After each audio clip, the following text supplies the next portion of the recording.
Trump sanctions turn Iran's treasures into fool's gold.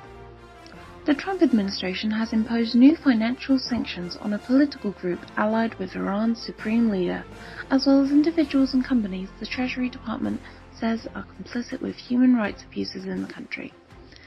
Treasury Secretary Steven Mnuchin said in a statement, Iran not only exports terrorism and instability across the world, it also routinely violates the rights of its own people.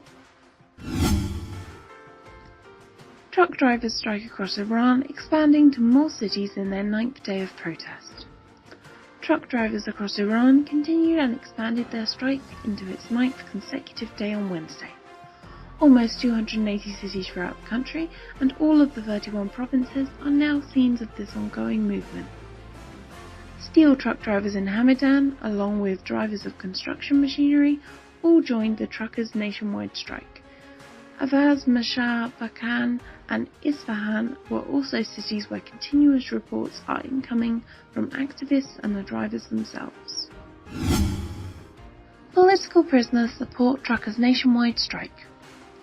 A group of political prisoners from across the country, currently exiled in Ardabil in the country's northwest regions, have issued a strong letter of support expressing their solidarity with thousands of truck drivers on a general strike in over 270 cities in all of Iran's 31 provinces.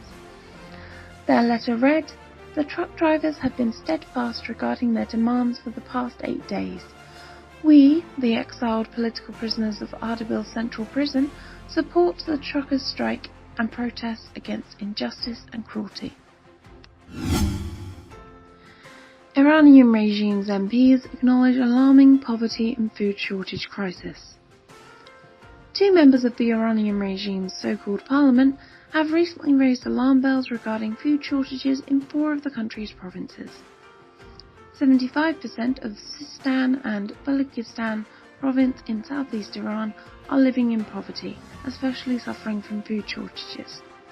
In a statement, one MP said, Sistan and Baluchistan province ranks very low regarding development and unjust wealth distribution, and, unfortunately, due to the lack of natural resources and an 18-year drought, the province is facing an enormous food shortage. This is why villagers have migrated to the outskirts of cities such as Zabul, Zahedan and Chabaha.